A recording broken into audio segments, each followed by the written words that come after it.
My brother wrecked my vacation home, and my parents brushed it off saying, "He's just young, you can easily cover it." I calmly told them I'd take care of everything. Their smiles vanished when the bill arrived, along with my new family gathering rules. Can you imagine walking into your absolute sanctuary, your peace, your hard-earned escape from the world, only to find it completely demolished by your own family? It felt like a gut punch, a deep, sickening violation. But the real shocker? Their casual dismissal, which quickly turned my devastation into a cold, hard rage they absolutely never saw coming. The stench hit me before I even turned the key.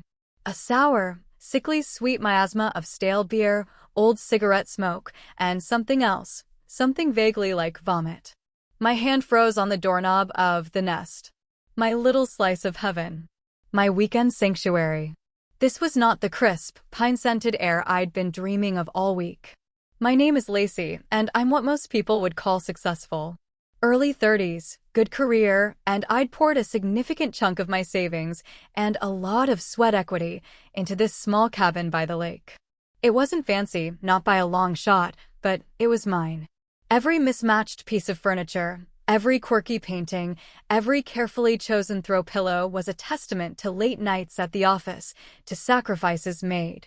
It was where I came to breathe, to recharge, to escape the endless demands of city life, and, if I'm being honest, sometimes my own family. I pushed the door open, my heart already thumping a frantic rhythm against my ribs. The scene that greeted me, well, it was like a frat house horror show. My beautiful, calm living room was decimated. Cushions from the sofa were ripped, their stuffing pulled out like grotesque entrails. A sticky, dark stain, wine, I hoped, though it looked suspiciously like something worse, had soaked into the light pine floorboards I'd painstakingly sanded and sealed myself. Empty beer cans and crushed plastic cups littered every surface, some overflowing with cigarette butts. My antique coffee table, a flea market find I'd lovingly restored, had a deep, jagged crack across its surface, as if someone had danced on it. Or jumped. "No," I whispered, the sound swallowed by the sudden, oppressive silence of the trash space. "No, no, no." I walked further in, my weekend bag dropping from my nerveless fingers. The kitchen was worse. The fridge door hung open, its contents, or what was left of them, spilled onto the floor in a congealing mess. Broken glass crunched under my boots. Someone had taken a marker, a thick, black permanent one, and drawn crude images on the cupboard doors. My carefully curated collection of artisanal mugs, gifts from friends, souvenirs from travels, smashed. All of them. Even the little chipped one I'd kept because it reminded me of my grandmother. Tears pricked my eyes, hot and angry. This wasn't just a mess. This was malicious. This was a violation. I forced myself to check the rest of the small cabin. The bathroom mirror was cracked, a spiderweb of fractures radiating from a central impact point. My bedroom. They'd been in my bedroom. My sheets were gone. The mattress stained. Perfume bottles I cherished were empty, their contents likely sprayed around with abandon.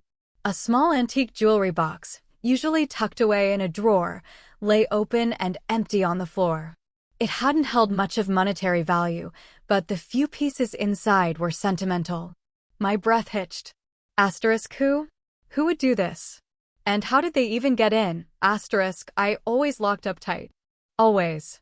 Then I remembered the spare key. The one I'd reluctantly given my parents for emergencies.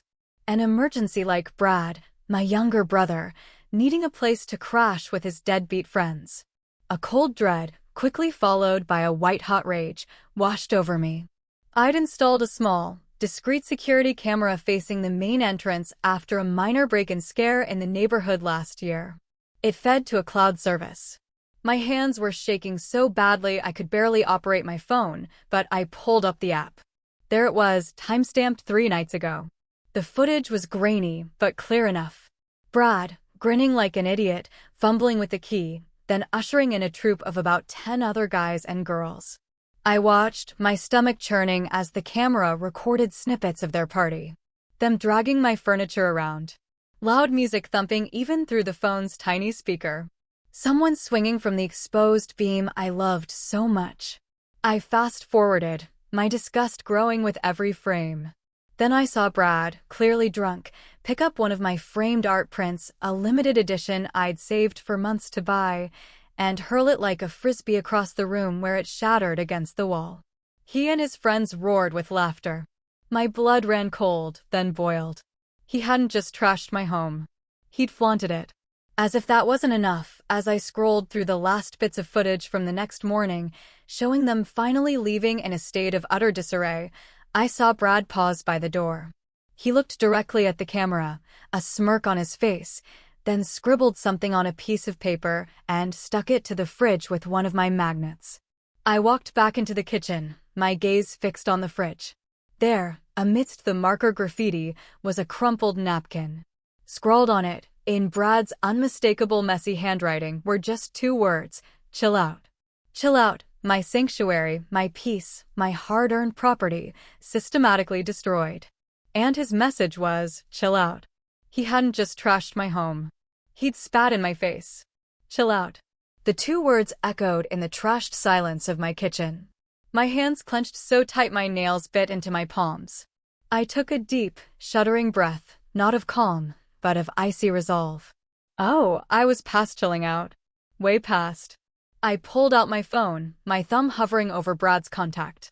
He picked up on the 3rd ring, his voice lazy and still thick with sleep, even though it was early afternoon. Yo. Brad, I said, my voice dangerously low. You need to get over to the nest now. Lacey, what's up? Can't. I'm kind of wrecked. Epic night. He actually chuckled. I'm sure it was, I said, the sarcasm practically dripping. I'm at the cabin, Brad. I've seen the epic night all over my floor, my walls, my furniture. A pause. Then a sigh, not of remorse, but of annoyance. Oh, that look, Lace. We got a bit carried away. It's no biggie. We'll, tidy up next time we're up there. Next time. My voice rose despite my efforts to keep it level. There won't be a next time. You deliberately trashed my home. My things. Things I worked for. Geez, chill out. It's just stuff, he said. The exact words from his stupid note. Stuff can be replaced. You're loaded anyway. What's the big deal? The big deal, Brad, I enunciated each word carefully, is that you are an entitled, destructive brat who has finally crossed a line. You have 5 minutes to call me back and tell me you're on your way here to see this with your own eyes. Otherwise, I'm calling the police. That was a bluff, mostly. Dealing with the cops would be a nightmare, but he didn't need to know that. Police? Are you serious? Mom and Dad will freak. He sounded slightly less cavalier now. They should, I said. 5 minutes. I hung up. He didn't call back in 5 minutes. He called back in 7, probably after a frantic consultation. Okay. I can't come now. I've got plans, but... I'm sorry. All right. Seriously, didn't mean for it to get that out of hand. His apology sounded about as sincere as a politician's promise. Save it, I said. I'm calling Mom and Dad. I disconnected before he could reply and immediately dialed my mother, Nancy. She answered with her usual breezy, Lacey dear, how's your weekend? Not great, Mom, I said, pacing through the wreckage. I'm at the nest. Or what's left of it. Oh, her voice sharpened slightly. What happened? Is everything all right? No, Mom. Everything is very much not all right. Brad had a party here. The place is destroyed. Furniture broken. Walls defaced. My things smashed. I kept my tone factual, letting the words themselves carry the weight. There was a brief silence. I could almost hear her processing, calculating. Oh, Brad, she sighed. A familiar note of exasperated fondness in her voice that always set my teeth on edge. He's just being young, Lacey. Boys will be boys, you know. Asterisk boys will be boys asterisk? I repeated, incredulous. Mom, this isn't some spilled milk. This is thousands of dollars in damage. Malicious damage.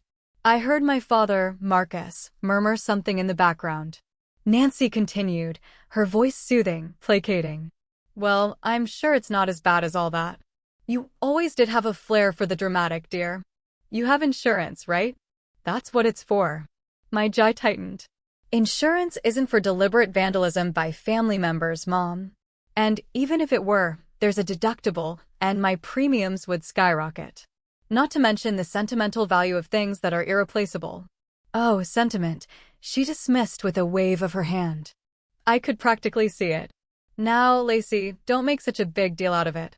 Your father and I will talk to Brad. He'll get a stern talking to. Don't you worry. A stern talking to? I almost laughed. He needs to pay for this. He needs to understand there are consequences. Then came the kicker. The line that had been the soundtrack to so many of my brother's bailouts. Lacey, be reasonable, Nancy said, her voice taking on that slightly martyred tone. You know Brad doesn't have that kind of money. He's still finding his feet. Besides, here, her voice brightened as if delivering a perfectly logical solution. You can afford it, unlike him. It's a bit of a mess, sure, but you can just get it cleaned up and replace what's broken. It'll be a write-off for you, probably. My father finally spoke, his voice echoing Nancy's sentiment. She's right, Lace. It's unfortunate, but let's not blow this out of proportion. Family helps each other out. Family helps each other out. They meant I help Brad out. And they help themselves to my patience, my resources, my goodwill. The familiar burn of resentment flared. But this time, something else mixed with it. A cold, hard clarity. They would never change. They would always shield him, always expect me to be the responsible one, the one who absorbed the costs of his irresponsibility. I looked around the ruined room, at the chill-out note still mocking me from the fridge. My anger, which had been a raging inferno, began to cool, condensing into something solid, something unbendable. I took a slow breath. Okay, I said, my voice surprisingly calm even to my own ears. I could hear them exchange faint sounds of relief on the other end. They thought they'd won again. Don't worry, I continued, my gaze sweeping over the destruction one last time. I'll take care of it. That's our girl. Nancy chirped, all sweetness and light now that the unpleasantness was seemingly over. We knew you'd understand. Just send us some pictures later. Maybe we can help you find a good cleaner. I pictured their faces, smug and self-satisfied, completely misreading the steel in my voice. A tiny, almost imperceptible smile touched my lips. Right, I said. I'll be in touch. I ended the call. They had absolutely no idea.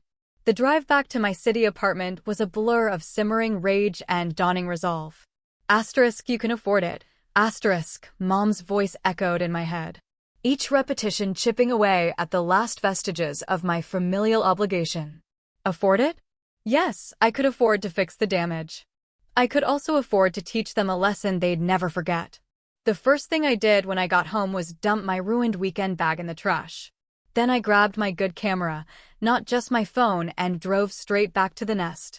The 2-hour trip felt shorter this time, fueled by a different kind of energy.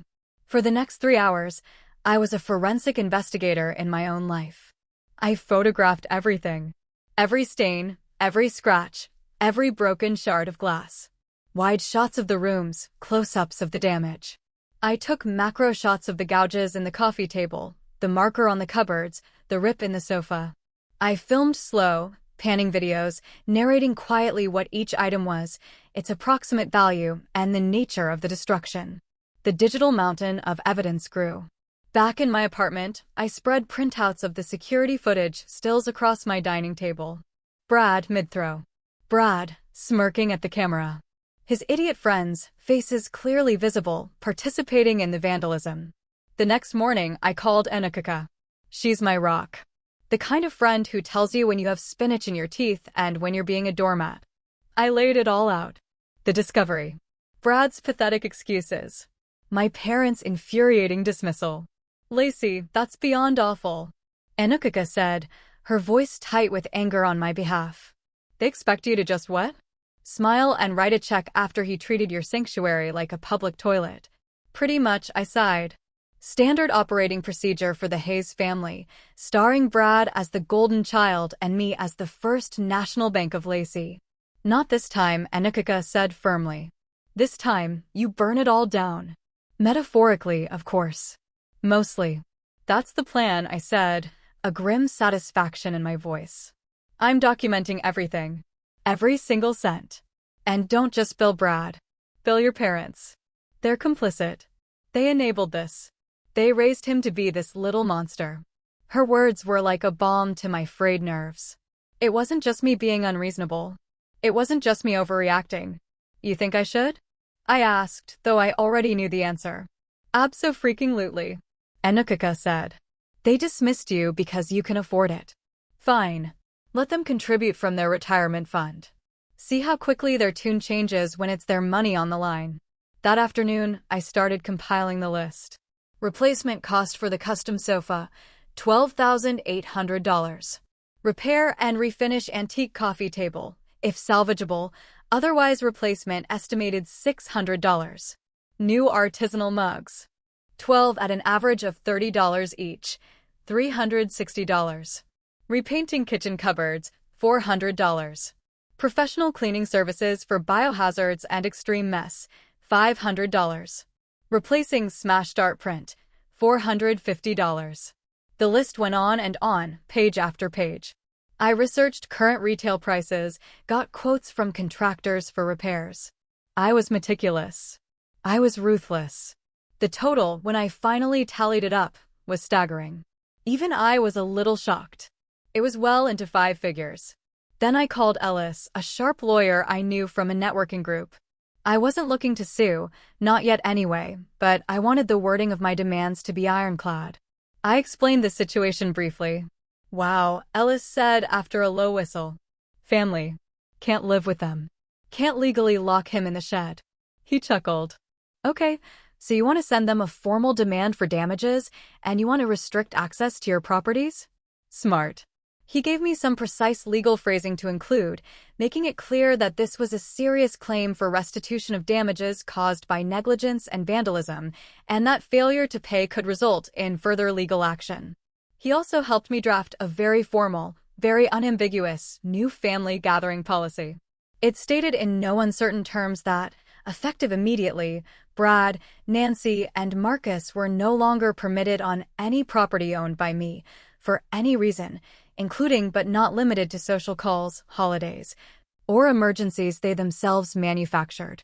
Any attempt to access said properties would be considered trespassing and dealt with accordingly. The final package was impressive. A thick sheet of papers, a cover letter detailing the incident, and my profound disappointment, the multi-page itemized bill with copies of receipts and quotes, selected glossy photo prints of the worst damage, and the new family gathering policy. I made 2 identical sets. That evening, I stood in line at the post office, 2 large manila envelopes addressed separately, one to Brad, one to my parents.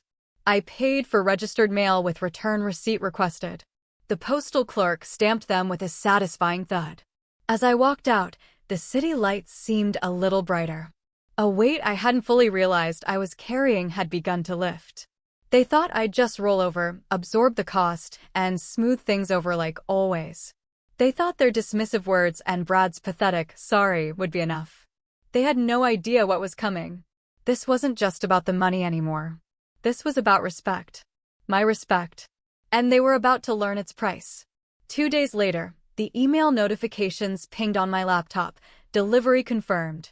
One for Brad, one for Nancy and Marcus. I imagine the scene at their respective homes. My parents probably settling in for their evening news. Perhaps Nancy complaining mildly about how dramatic I was being over a little mess. Brad, likely still in bed or gaming, annoyed having to sign for something. I pictured my mother, Nancy, picking up the thick envelope from the hall table, frowning slightly at the official-looking registered mail sticker. "What's this, Marcus?" she'd call out, tearing it open with a perfectly manicured nail. She'd expect a check, or at least a letter full of angst and recriminations that she could easily dismiss. Instead, her eyes would scan the formal cover letter, the polite but firm tone, a stark contrast to the emotional outbursts she was used to from me when pushed too far. Then the bill. Page after page of itemized destruction. Each line a testament to her son's recklessness and her own willful blindness. The numbers would leap off the page. Not a few hundred for a cleaner, but a sum that would make even their comfortable suburban eyes water. I could almost see her face paling, her hand flying to her mouth. Asterisk Marcus, Marcus, you need to see this. Asterisk, my father, Marcus, Ever the pragmatist when it suited him, would take the papers, his brow furrowing. He'd flip through them, his expression hardening as he saw the cold, hard figures, the undeniable photographic evidence. The crystal-clear stills from the security footage would be particularly damning. Brad, red-handed, his friends' faces visible. No more boys will be boys now. This was documented. Undeniable. And then the new family gathering policy. Not a suggestion, not a request, but a formal declaration. Banned from the nest, from my city apartment, from any future property I might acquire. Effective immediately. For any gatherings. The finality of it, the sheer audacity from their perspective, would likely render them speechless for a moment. At Brad's apartment, the scene would be different, but the shock similar. He'd probably rip open his envelope carelessly, expecting a lecture, maybe a demand for a token apology payment. The sheer volume of paper would surprise him. He'd scan the bill, his eyes widening. He wouldn't understand half the terms, but the final figure at the bottom? That he'd understand. He'd see the photos of himself caught in the act, looking like a fool. He'd read the policy, the words banned and trespassing, finally penetrating his thick skull. His usual bravado would likely crumble, replaced by a dawning panic. He couldn't chill out his way out of this one. I imagine the frantic phone calls between them. Brad, probably hysterical, calling mom and dad. Asterisk, she's crazy. She can't do this. You have to talk to her. Asterisk, Nancy, her voice shrill with indignation. Asterisk, this is outrageous. After all we've done for her, the ungrateful child. Asterisk, Marcus, perhaps a little quieter, a little more shaken. Realizing the carefully constructed bubble of their family dynamic had just been violently popped. He had always relied on Nancy to manage these emotional things. But this had figures and legal-sounding phrases. My phone, which had been peacefully silent on my desk, suddenly lit up. Incoming call, Mom. I let it ring. It went to voicemail. A second later, incoming call, Dad. I let that one go, too. Then almost immediately, incoming call, Brad. Ignored. The phone buzzed again. A new voicemail. It was Nancy. I pressed play, holding the phone slightly away from my ear. Asterisk, Lacey. Lacey, you pick up this phone right now. What is the meaning of this? This ridiculous piece of paper. How dare you? After everything. Your own brother. This is beyond. Asterisk, her voice was a torrent of sputtering outrage. A far cry from the dismissive calm she displayed just days before. I listened for about 10 seconds, enough to get the gist. Then, with a small, almost serene smile, I tapped delete. My phone immediately started ringing again. Mom. I silenced it. Then Dad. Silenced. Then Brad. His call display picture, a goofy selfie that now just looked pathetic. Silenced. A string of texts started to come through. Asterisk, Mom. Call me immediately. This is unacceptable. Dad. Lacey. We need to discuss this. This is not the way. Brad. WTF, are you serious? You can't do this to me. Brad, Mom, and Dad are freaking out. Call them. Asterisk, I read them, a strange sense of detachment washing over me. The panic in their words was a stark contrast to the quiet of my apartment. They were reacting exactly as I had anticipated. Their world, where I was the ever-reliable, ever-forgiving safety net, had just been upended. I poured myself a glass of water. The silence in my apartment feeling richer, deeper than it had in years. The peace was already beginning. They thought they could break my things, dismiss my feelings, and I would just absorb it. They were learning, perhaps for the first time, that actions have consequences. And my ability to afford it also afforded me the ability to draw a line so thick, so permanent, they'd never be able to cross it again. The barrage of calls and texts continued for days. It was like a digital siege. First came the outrage, the sputtering disbelief I'd already sampled. Then it shifted. The voicemails became a masterclass in manipulation. Asterisk, Lacey, honey, it's Mom. Asterisk, Nancy's voice, usually so assured, now dripped with a saccharine, wounded tone. Asterisk, I just don't understand. How could you do this to your family? To us? We love you. This isn't like you at all. Are you okay, dear? Is something else bothering you? You can talk to us, right? Asterisk, because I was clearly the one with the problem. Then came Dad, Marcus, trying the disappointed but reasonable approach. Asterisk Lacey, your mother is very upset. Brad is beside himself. This bill, it's just not feasible. And this policy, it's tearing the family apart. Think about the upcoming holidays. Think about tradition. We need to sit down and talk this through calmly. Asterisk, Brad's messages were less sophisticated, mostly a string of angry emojis, misspelled accusations of cruelty, and pathetic pleas. Asterisk, you are ruining my life. I said I was sorry. What more do you want?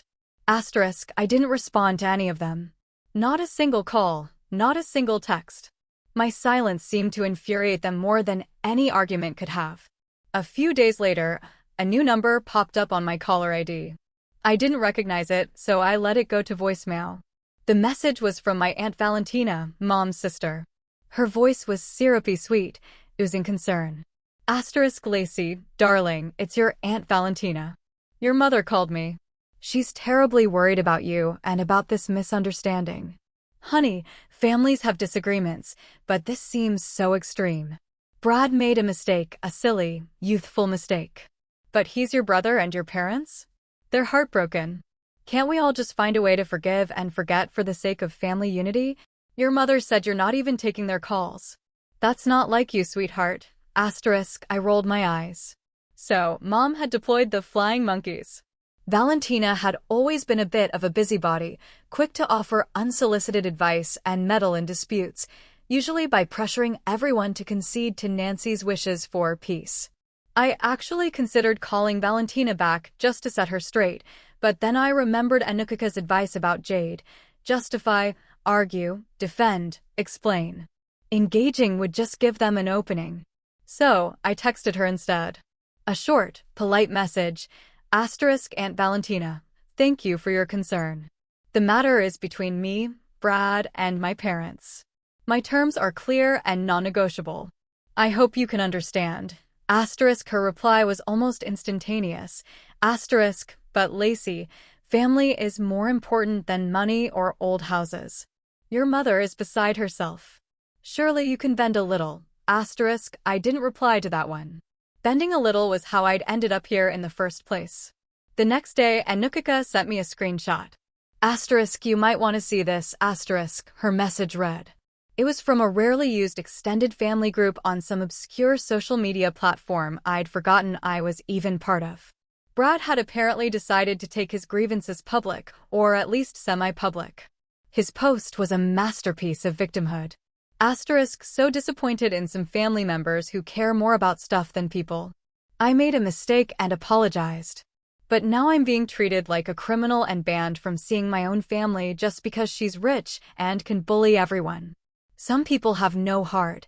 Asterisk, below it, a few sympathetic comments from distant cousins who clearly only had his side of the story. Asterisk, oh, Brad, that's awful. Some people forget where they came from. Asterisk, my blood simmered. The audacity. He hadn't just trashed my place, lied about it, and refused to take responsibility. Now he was trying to paint me as the villain, the cruel, materialistic older sister.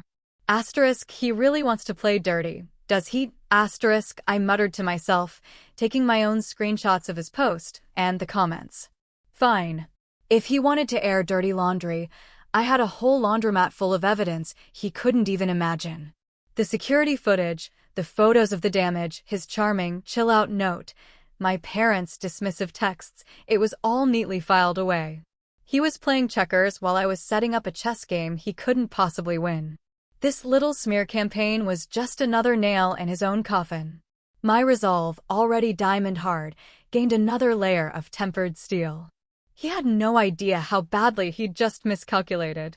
As October bled into November, the air turned crisp and the first whispers of Thanksgiving started to circulate. Traditionally, Thanksgiving was a big production at my parents' house. Nancy lived for the performance of it, the perfect table setting, the elaborate menu, the carefully curated image of a happy, prosperous family. While they hosted, I was always expected to contribute significantly. A couple of elaborate side dishes, expensive wine, often a hefty financial contribution towards the turkey and other supplies. Sometimes they'd even suggest a pre-dinner appetizer gathering at my city apartment because it was more modern or had better parking for some of the out-of-towners. This year, however, a giant lacy-shaped wrench had been thrown into their holiday machinery. The bill for damages to the nest remained unpaid. The new family gathering policy remained firmly in effect. After the initial flurry of outrage calls and manipulative texts, a strange sort of silence had descended from their end, at least directly to me. It was the kind of silence that precedes a storm. They were clearly stonewalling on the payment, probably hoping I'd just give up or that the looming holiday would force my hand. Then the indirect pressure started. Aunt Valentina called again, her voice even more strained. Asterisk Lacey, your mother is trying to plan Thanksgiving and she's just at a loss. She doesn't know what to do about you. Surely you're not going to let this ruin Thanksgiving for everyone? Asterisk, Aunt Valentina, I said, my voice calm and even. My plans for Thanksgiving are my own. The situation with my parents and Brad is separate. They have the bill and they have the policy. Nothing has changed. Asterisk, but it's Thanksgiving. Asterisk, she wailed, as if the holiday itself possessed magical powers of absolution. I politely ended the call. A few days later, an email landed in my inbox from Nancy. Subject: Thanksgiving plans. The email was a masterpiece of passive aggression and denial. It outlined the usual Thanksgiving dinner details at their house. Then casually added, Asterisk Lacey, we'll need you to bring your famous pecan sweet potato casserole and the cranberry orange relish, and perhaps you could host a small cocktail hour at your place around 1 p.m. before everyone comes over here. It would be lovely to see you and clear the air. We need to put all this unpleasantness behind us and come together as a family. Asterisk, no mention of the 5-figure bill. No acknowledgement of the ban. It was as if my registered letters, the photos, the legalistic policy had all been a figment of my imagination. A temporary tantrum they were benevolently willing to overlook if I just came to my senses. I stared at the email, a humorless laugh escaping me. The sheer unadulterated gall. When I read it to Anukika over coffee, she just shook her head. They're genuinely living in another reality, aren't they? Clear the air. The air is crystal clear, Lacey. You've made your position perfectly plain. So, what do I do? I asked. Though I already knew. You make your own Thanksgiving plans, Anukika said, her eyes sparkling. Quiet, peaceful, and utterly devoid of drama. My place, your place, fancy takeout, sweatpants. The world is our oyster, my friend. The thought was incredibly appealing. A Thanksgiving without the forced smiles, the undercurrents of resentment, Nancy's subtle digs, and Brad's entitled whining. It sounded like paradise. Done, I said. My place. We'll order in from that amazing Indian place and watch terrible movies. Perfect. Anukika grinned. I didn't reply to Nancy's email. My silence was my answer. A week later, another email, this time from my father, Marcus. It was shorter, more direct, but equally delusional. Subject: Thanksgiving contributions. Asterisk Lacey, your mother is getting anxious about the arrangements. We'll be by your place on Thursday morning, say around 10 a.m., to pick up your usual contributions for Thanksgiving dinner, and we can all talk then, like a normal family. This has gone on long enough. Asterisk, not a request. A statement. As if they could just summon me, command my compliance, and override my clearly stated boundaries by sheer force of will. They were actually planning to just show up. The arrogance was breathtaking. This time I did reply. A single, concise sentence. Asterisk, my policy stands. Any uninvited appearance at my properties will be considered trespassing, and I will act accordingly. The bill for damages to the nest remains outstanding. Asterisk, I hit send. The ball was back in their court. Let them try. I was ready. The thought of a confrontation didn't fill me with dread anymore. It filled me with a grim sort of anticipation. They wanted to push. I was about to show them just how hard I could push back. Thanksgiving was indeed looming, but the only pressure cooker I was interested in was the one simmering with my own quiet, delicious plans with Anukkha. Thanksgiving morning dawned bright and chilly. Instead of the usual frantic rush of baking and packing, my apartment was an oasis of calm. The rich aroma of coffee filled the air, and Anukkha was already there, curled up on my sofa in fuzzy socks, flipping through streaming services for our terrible movie marathon. We were planning a feast of takeout later. Zero stress involved. Around 10:05 a.m., right on schedule for their threatened arrival, my apartment buzzer shrieked. Not the polite, quick buzz of a delivery person, but a long, insistent, demanding blare. Anukkha raised an eyebrow. Showtime? Looks like it, I said, a strange calm settling over me.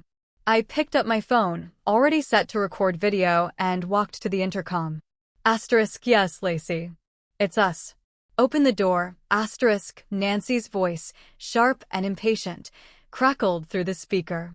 I am afraid I can't do that, Mom, I replied, my tone even. As I stated in my email, uninvited appearances are not welcome. Don't be ridiculous, Lacey. It's Thanksgiving. We're here to pick up your contributions and talk. Marcus chimed in, his voice booming slightly. There are no contributions, I said. And we have nothing further to discuss until the bill for the nest is settled.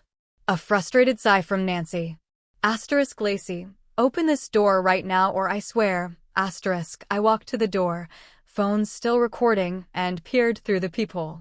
There they were, Nancy, Marcus, and lurking behind them, looking sullen and uncomfortable, Brad. Nancy's face was flushed. Marcus looked stern, and Brad just looked like he'd rather be anywhere else. I opened the door a crack, the security chains still firmly in place. In my other hand, I held a neatly folded copy of the new family gathering policy and a crisp, official-looking document Ellis had helped me prepare, a formal cease and desist letter reiterating the trespass warning. What part of uninvited and trespassing was unclear. I asked, my voice quiet but firm. Nancy pushed forward. Don't you take that tone with me, young lady. We are your parents. You will let us in, and we will sort this nonsense out. She actually tried to push the door further open, rattling the chain. No, I said, holding my ground. You are not coming in. This is my home. Your presence here, after being explicitly told not to come, is trespassing. Marcus stepped forward, trying a different tactic. Lacey, please. He said, his voice softer, attempting to sound reasonable. Think of your mother. Think of the family. Don't do this. This isn't you. You have a good heart. Let's just talk. My good heart has been taken advantage of for years, Dad, I said.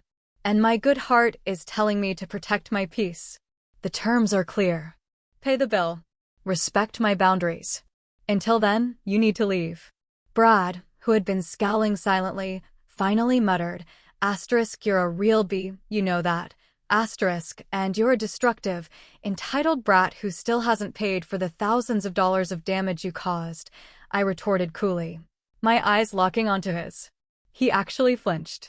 It was then that Nancy escalated, her voice rising to a shout that probably carried down the hallway. We know you don't really mean this. You always come through for family. You wouldn't dare turn us away on Thanksgiving. It's unnatural. Just as she hit her crescendo, the door to the apartment opposite mine opened a crack. Mrs. Henderson, my elderly, sweet-faced, and surprisingly observant neighbor, poked her head out. She'd been a resident in the building for decades and knew everyone's comings and goings. Oh, Lacey, dear, Mrs. Henderson said, her voice clear and carrying, though she was addressing me. She had a clear view of my parents and Brad clustered at my door.